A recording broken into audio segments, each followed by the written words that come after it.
नमस्कार विद्यार्थी मित्रांनो, स्वागत आहे तुमचे राऊत एज्युकेअर या यूट्यूब चॅनलमध्ये. मी प्राध्यापक डॉक्टर उमेश राऊत आपल्यासमोर आज इतिहासातील अत्यंत महत्त्वाचा विषय सादर करणार आहोत. तो म्हणजे दुसरे महायुद्ध आणि त्याची कारणे व परिणाम. बघा, दुसरे महायुद्ध हे मानवी इतिहासातील सर्वात भीषण आणि विनाशकारी युद्ध मानले जाते. कारण 1939 ते 1945 या 6 वर्षाच्या कालावधीमध्ये हे युद्ध चालले आणि जगातील जवळजवळ सर्व प्रमुख राष्ट्रे यामध्ये सहभागी झाले. दुसऱ्या महायुद्धाच्या दरम्यान फार मोठ्या प्रमाणात जीवितहानी झाली, आर्थिक नुकसान झाले, राजकीय बदल घडून आले. या युद्धाने जगाची एक प्रकारे राजकारणाची दिशाच बदलून टाकली आहे आणि आधुनिक जगाची रचना घडण्यामध्ये त्याची सुद्धा भूमिका महत्त्वाची आहे. म्हणजे दुसऱ्या महायुद्धाचे पडसाद आजही आपल्याला पाहायला भेटतात. या युद्धाची पार्श्वभूमी समजून घेण्यासाठी आपल्याला पहिले महायुद्ध आणि त्यानंतर झालेल्या व्हर्सायच्या तहाकडे पाहावं लागेल. या तहावर जर्मनीवर फार मोठ्या प्रमाणावर कठोर अटी लादल्या होत्या. जर्मनीला प्रचंड आर्थिक भरपाई द्यावी लागली आणि त्याच्या सैन्य शक्तीवर सुद्धा निर्बंध लादण्यात आले. एक प्रकारे जर्मनीला अपंग करण्याचं काम व्हर्सायच्या तहाने केले आणि त्यामुळे जर्मन लोकांमध्ये फार मोठा असंतोष तयार झाला, सूड भावना निर्माण झाली. दुसऱ्या महायुद्धामागे अनेक कारणे होती आणि सर्वात महत्त्वाचे त्यापैकी एक कारण म्हणजे हुकुमशाही सत्तांचा उदय. बघा, आर्थिक संकट निर्माण झाले होते. राष्ट्रवादाची तीव्र भावना प्रत्येक देशामध्ये निर्माण तर होतीच, परंतु आंतरराष्ट्रीय संस्था या ठिकाणी अपयश होताना दिसून येते. या युद्धाची परिस्थिती जागतिक स्वरूपाची तयार झाली आणि त्यामुळे सामान्य जनता पूर्णपणे भरकटून गेलेली आहे. या काळात काही प्रभावशाली हुकुमशाही वृत्तीचे नेतेसुद्धा उदयास आले आहे. जर्मनीमध्ये ॲडॉल्फ हिटलर, इटलीमध्ये मुसोलिनी, सोव्हिएत संघामध्ये स्टॅलिनचं नाव घेता येईल, जपानमध्ये टोजोचं नाव घेता येईल, ब्रिटनमध्ये चर्चिलचं नाव घेता येईल. या मोठे नेत्यांचा धोरणामुळे जगाच्या राजकारणावर फार मोठा परिणाम पडला आणि जागतिक आर्थिक महामंदीसुद्धा या ठिकाणी झाली आणि या आर्थिक महामंदीमुळे उद्योगधंदे बंद पडले, बेरोजगारीमध्ये प्रचंड वाढ झाली, जनतेमध्ये असंतोष तयार झाला आणि अशा या आर्थिक महामंदीचा फायदा हुकुमशहांनी घेतला. लोकशाही विचार प्रणाली ही कशी अपयशी आहे हे या ठिकाणी यांनी दर्शवले. ॲडॉल्फ हिटलरने आपला नाझीवाद प्रचार केला. बेनिटो मुसोलिनीने फॅसिझमचा ही विचारधारा याचा प्रचार केला आणि आक्रमक राष्ट्रवाद हा तोजोने निर्माण केला. या तिघांनी साम्राज्यवादी वृत्ती धारण केलेली होती. एकंदरीत या युद्धामुळे अनेक महत्त्वाच्या लढाया लढल्या गेल्या. युरोप, आफ्रिका, आशिया या तिन्ही खंडांमध्ये युद्धाचा विस्तार झाला. अनेक देशांनी 2 प्रमुख गटांमध्ये सहभागी होऊन युद्ध लढलेले आहे. परंतु जेव्हा आपण म्हणतो अपयश किंवा नेमके कारणे कोणते आहे, तर राष्ट्रसंघाचे अपयश आहे. जपानला राष्ट्रसंघ रोखू शकले नाही, इटलीला राष्ट्रसंघ रोखू शकले नाही. त्यांनी शांतता प्रस्थापित करण्यामध्ये कोणत्याही प्रकारची भूमिका केलीच नाही. जपान आणि इटलीसारखे साम्राज्यवादी देशांनी इतर देशांवर प्रांतांवर आक्रमण केले.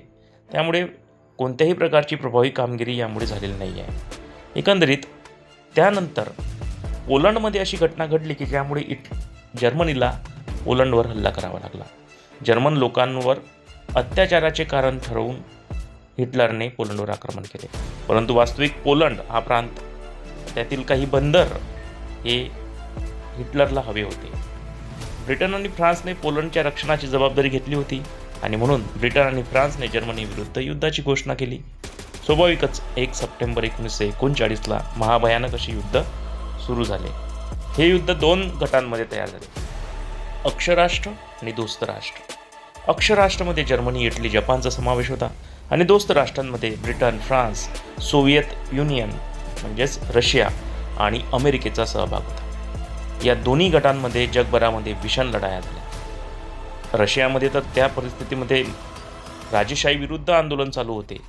साम्यवादी विचारधारा त्या ठिकाणी जन्म घेत होती आणि अशा पद्धतीने विनाशकारी युद्ध सुरू झाले आणि शेवटी अमेरिकेने दोस्त गटामध्ये सहभाग घेतला आणि जपानवर हल्ला केला.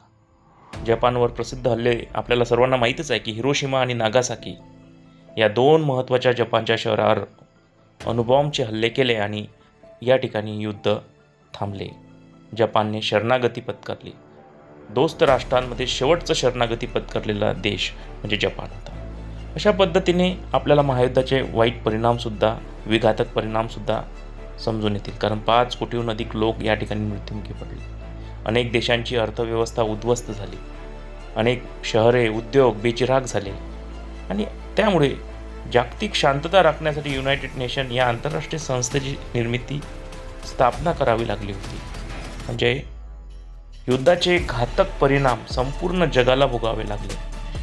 कारण वित्तहानी, प्राणहानी या सर्व गोष्टी या ठिकाणी झालेल्या आहेत. मग नव्या जगाच्या निर्मितीकडे जाऊ लागले. भूराजकीय बदल झाले. जर्मनीचे विभाजन झाले. संयुक्त राष्ट्रसंघाची स्थापना झाली आणि जगामध्ये 2 गट निर्माण झाले. एक भांडवलशाही विचारधारेचे आणि दुसरे साम्यवादी विचारधारेचे. एका गटाचे नेतृत्व अमेरिका करत आहे आणि एका गटाचे नेतृत्व रशिया. जर्मनीचे सुद्धा या ठिकाणी विभाजन झाले होते. पूर्व जर्मनी आणि पश्चिम जर्मनी. अशा पद्धतीने दुसऱ्या महायुद्धानंतर एक परिणाम झाला, वसाहतवादाचा अंत झाला.